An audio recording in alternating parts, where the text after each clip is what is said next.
ஆனால் சிவாவின் வார்த்தைகளை கேட்டவுடன் சட்டென நார்மல் ஆகி எழுந்து உட்கார்ந்தாள். அதெல்லாம் எனக்கு தெரியும். உன்னை போலீஸ் தானே கூட்டிட்டு போனாங்க. எப்படி திரும்பவும் வெளியே வந்த? ஒவ்வொரு தடவையும் உன்னால மட்டும் எப்படி போலீஸ் ஸ்டேஷன்ல இருந்து சீக்கிரமா வெளியே வர முடியுது என்று கேட்க, ஏன் ரொம்ப வருத்தமா இருக்கா? நான் ஜெயிலுக்கு போகலன்னு தெரிஞ்சா நிச்சயம் நீ சந்தோஷப்பட மாட்டேன்னு எனக்கு தெரியும் என்று சொல்ல, அவள் எந்த பதிலும் சொல்ல முடியாமல் போனை வைத்து விட்டாள். போனை வைத்த பிறகுதான் நந்தினி சொன்ன வார்த்தைகள் சிவாவுக்கு நினைவுக்கு வந்தது. அவள் இன்று இன்டர்வியூ போக வேண்டும் என்று சொல்லி இருந்தார். அவள் எதற்காக இன்டர்வியூ போக வேண்டும் என்ற கேள்விதான் முதலில் வந்தது. அவன் நந்தினியை பற்றியும் அவள் சம்பந்தப்பட்ட எதை பற்றியும் யோசிக்க கூட விரும்பவில்லை. ஆனால் இன்டர்வியூ என்று சொன்ன பிறகுதான் இன்று அவந்திகாவுக்கு தர்மா குரூப்ஸில் இன்டர்வியூ இருக்கிறது என்ற விஷயமே அவனுக்கு நினைவுக்கு வந்தது. அவந்திகா ப்ரொடக்ஷன் மேனேஜர் போஸ்டுக்கு அப்ளை பண்ணி இருந்தார். அவள் அந்த இன்டர்வியூக்காக ஹார்ட் ஒர்க் செய்திருந்தாள். இன்டர்வியூவை நினைத்து அவள் டென்ஷனாக இருந்தாள். அவள் ரெடியாகி ரூமில் இருந்து வெளியே வரும்போது சிவாவின் பார்வை அவள் மீது விழ அவளை ரசித்தபடி அப்படியே நின்றான். அவள் ஒரு அப்சரஸ் போல அவன் கண்ணுக்கு தெரிந்தாள். அவளுடைய சிம்பிளிசிட்டி அவனுக்கு மிகவும் பிடித்திருந்தது. அவனின் பார்வையில் அவளை தவிர அங்கிருக்கும் எல்லாமே ஜூம் அவுட் ஆகி இருந்தது.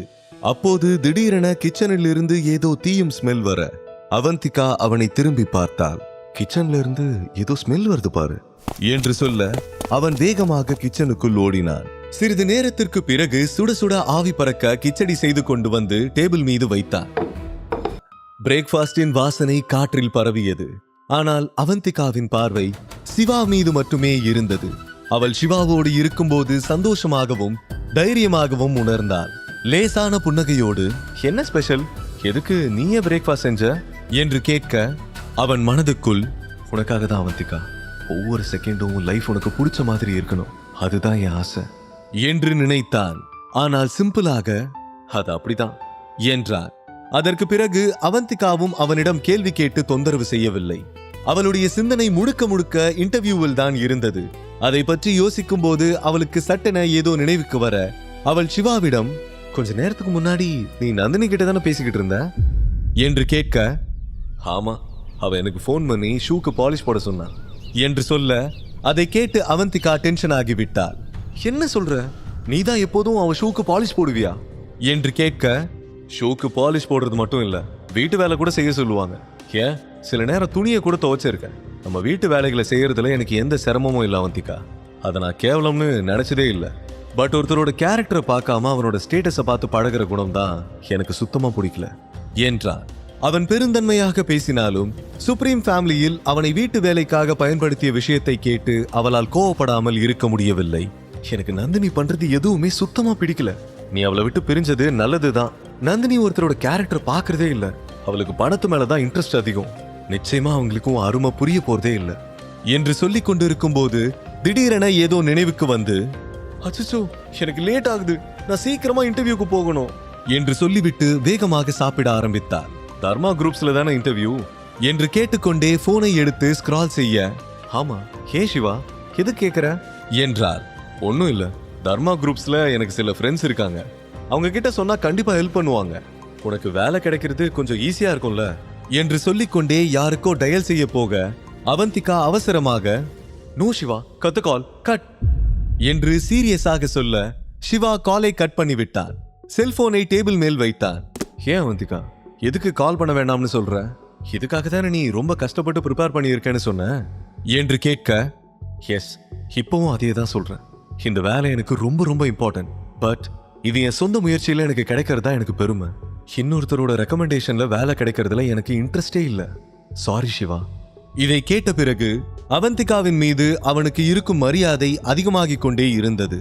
அவன் ஒரு சிறிய ஸ்மைலோடு, ஐ லைக் இட், தன்னோட சொந்த முயற்சியில சாதிக்கணும்னு நினைக்கிறவங்கள நான் எப்பவுமே மதிப்பேன் என்றான். தேங்க்ஸ் சிவா, எனக்கு ஒரு சின்ன ஹெல்ப், தர்மா குரூப்ஸ்ல என்ன டிராப் பண்றியா என்று ரெக்வெஸ்டாக கேட்டான். அவள் ஆர்டர் போட்டாலே தட்டாமல் செய்பவன் ரெக்வெஸ்டாக கேட்டால் எப்படி செய்யாமல் இருப்பான்.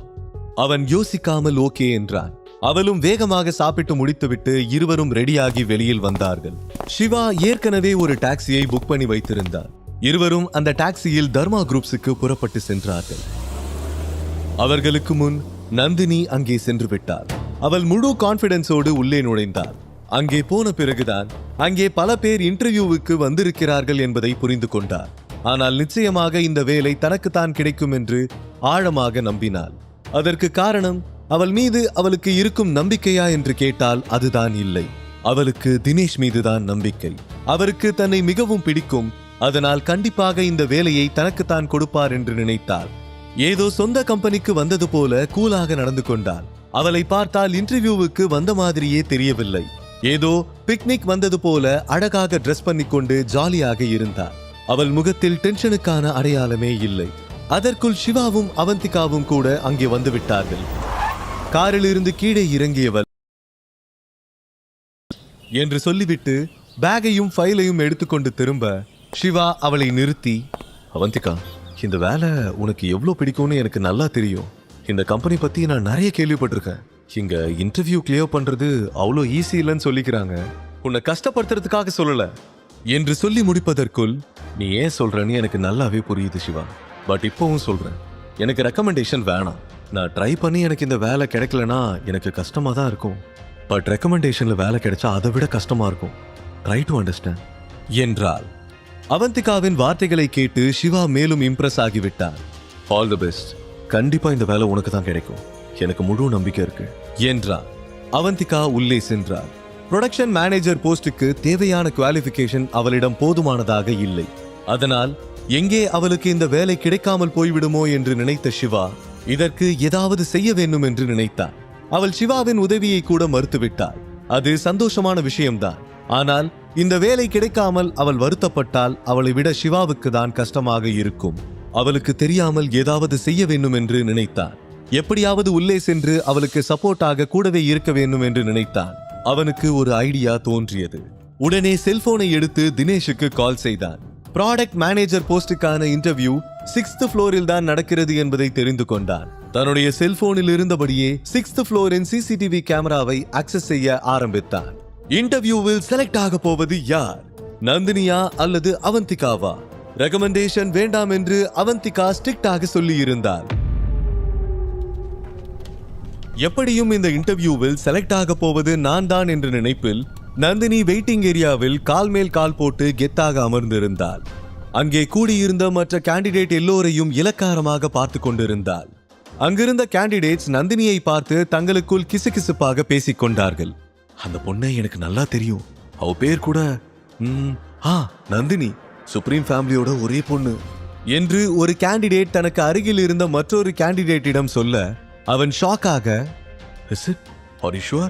நீ சொல்றது உண்மையா இருந்தா இவ எதுக்கு இன்டர்வியூக்கு வரணும்?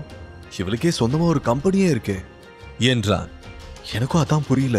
ஆனா ஒரு செல்ஃபிஷ்னு நான் கேள்விப்பட்டிருக்கேன். பணம் தான் அவளோட ஒரே அல்டிமேட் கோல். இருக்கிற பணம் பத்தாதுன்னு இந்த வேலையும் பார்த்து பணம் சம்பாதிக்கலாம்னு வந்திருக்கா போல. அதை கேட்டு அவன் நந்தினியை தலை முதல் கால் வரை உற்று பார்த்துவிட்டு, நீ என்ன வேணா சொல்லு, எனக்கு என்னவோ அவதான் இந்த இன்டர்வியூல செலக்ட் ஆக போறான்னு தோணுது. அவளோட செல்ஃப் கான்பிடன்ஸை பாரு, எவ்வளோ கூலா இருக்கா என்று சொல்ல, சும்மா தேவையில்லாம பேசாத. Don't judge book by its கவர்னு சொல்லுவாங்களே, அது நீ கேட்டது இல்லையா?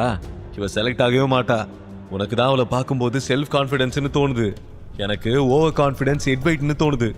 கண்டிப்பா இந்த வேலை அவளை மாதிரி ஒருத்திக்கு கிடைக்கவே கிடைக்காது.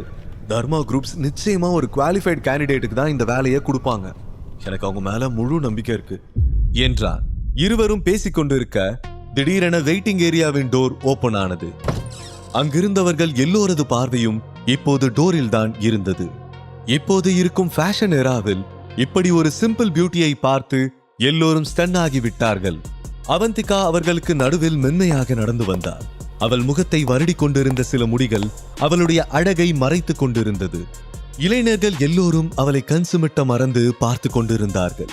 அதில் ஒருவன், வாட் அ பியூட்டிஃபுல் கேர்ள் என்று வாயை மூட மறந்துவிட்டு அவளையே பார்த்து கொண்டிருந்தான். கரெக்ட் ப்ரோ, சென்னையில இப்படி ஒரு சிம்பிள் பியூட்டியை இதுவரைக்கும் நான் பார்த்ததே இல்லையே. இவ சென்னை தானா என்றான் மற்றொருவன். அவந்திகா எல்லோரையும் பார்த்தார். சிலர் கான்பிடென்ட்டாக இருந்தார்கள், சிலர் டென்ஷனாக இருந்தார்கள், சிலர் பயத்தோடும், சிலர் கடவுளை வேண்டிக் கொண்டும், மேலும் சிலர் ஃபைல்ஸை புரட்டி கொண்டும் இருந்தார்கள். சென்னை இளைஞர்களில் பாதி பேர் அங்கு கூடியிருப்பது போல இருந்தது. எல்லோரையும் பார்த்து கொண்டே அவந்திகா மெதுவாக நடந்து வர நந்தினி அவந்திகாவை கவனித்தார். அவளை பார்த்தவுடன் நந்தினிக்கு ரத்தம் கொதித்தது. ஆனால் அவந்திகா நந்தினியை நோட்டீஸ் பண்ணவே இல்லை. அவள் ஒரு கார்னருக்கு சென்று அங்கிருந்த காலியான சேரில் அமர்ந்தாள். அதுவரை உற்சாகத்தோடு இருந்த நந்தினிக்கு அவந்திகாவை பார்த்த பிறகு அப்படி இருக்க முடியவில்லை. இவ எதுக்கு இங்க வந்தா என்று நினைத்து கோபத்தில் கொந்தளித்துக் கொண்டிருந்தாள். நந்தினிக்கு அவந்திகாவை பார்த்தாலே பிடிக்காது. எப்படியாவது கிடைக்கும் போதெல்லாம் அவளை ஏதாவது சொல்லி அவமானப்படுத்தினால்தான் அவளுக்கு நிம்மதி. முழு கதையையும் கேட்டு மகிழ பாக்கெட் FM ஆப்பை டவுன்லோட் செய்யுங்கள். லிங்க் டிஸ்கிரிப்ஷனில் கொடுக்கப்பட்டுள்ளது.